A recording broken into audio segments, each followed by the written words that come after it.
Assalamu alaikum, I'm Aisha and you're watching Samaa News. Here are today's headlines.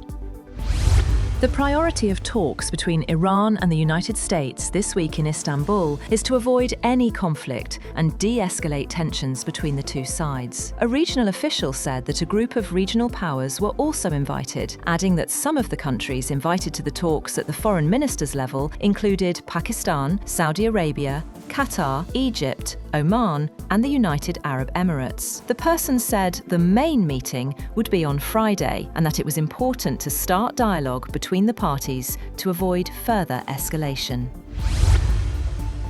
A senior UAE advisor said the Middle East does not need another US-Iran confrontation, calling for direct negotiations to reach a long-term nuclear deal. Speaking in Dubai, Anwar Gargash warned against escalation as Washington deploys warships and Iran resumes talks with US officials in Turkey. He also dismissed criticism of the UAE's role in Yemen and Sudan as exaggerated online campaigns.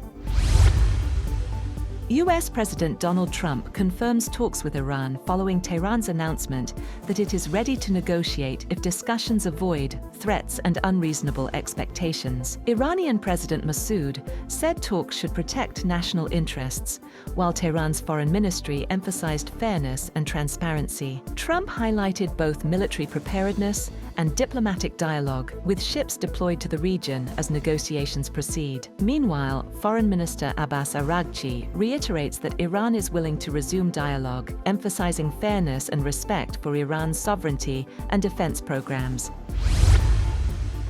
India has agreed to purchase petroleum, defense equipment, aircraft, and other US products in a trade deal worth over $500 billion, aiming to strengthen economic ties and reduce the bilateral trade deficit. As part of the agreement, the US will cut tariffs on Indian goods from 25% to 18%, while India will halt Russian oil purchases and reduce trade barriers. The deal covers energy, technology, agriculture, pharmaceuticals, and defense, signaling deeper strategic and economic cooperation between the two nations. Meanwhile, the Kremlin says it has heard no statements from India about halting purchases of Russian oil after US President Donald Trump said New Delhi had agreed to stop such purchases as part of a trade accord with Washington. Kremlin spokesman Dmitry Peskov said Russia was carefully analyzing Trump's remarks on relations with India. Asked directly if India had decided to stop buying Russian oil, Peskov said, "So far, Moscow has not heard any statements from Delhi on this issue." Chinese President Xi Jinping calls for China and Uruguay to work together to advance an equal and orderly multipolar world during talks with Uruguayan President Yamandu Orsi in Beijing, according to officials. Xi said the two nations should promote inclusive economic globalization, benefiting all, signaling Beijing's ambition to expand its influence and support a global order beyond a single dominant power. The leaders also signed cooperation agreements to deepen strategic partnership in areas like trade, science, and environmental cooperation. Orsi's visit, the first by a South American leader to Beijing since a US operation in Venezuela in January, aims to strengthen Uruguay's global standing, attract investment, and boost development, with a delegation of about 150 officials and business figures.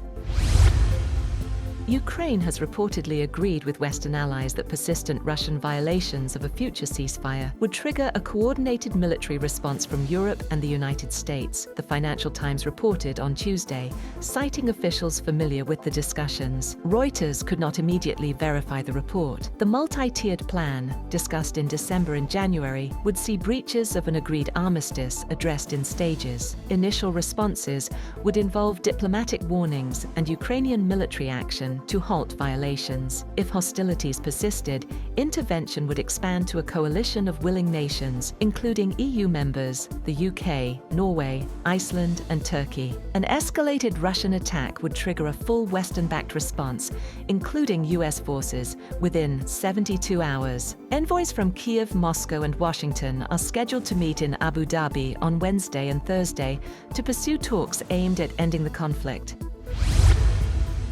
Spain Prime Minister Pedro Sánchez has said that the country plans to ban access to social media for minors under 16, and platforms will be required to implement age verification systems as he announces several measures to guarantee a safe digital environment. Sánchez's left-wing coalition government has repeatedly complained about the proliferation of hate speech, pornographic content, and disinformation on social media, saying it had negative effects on young people.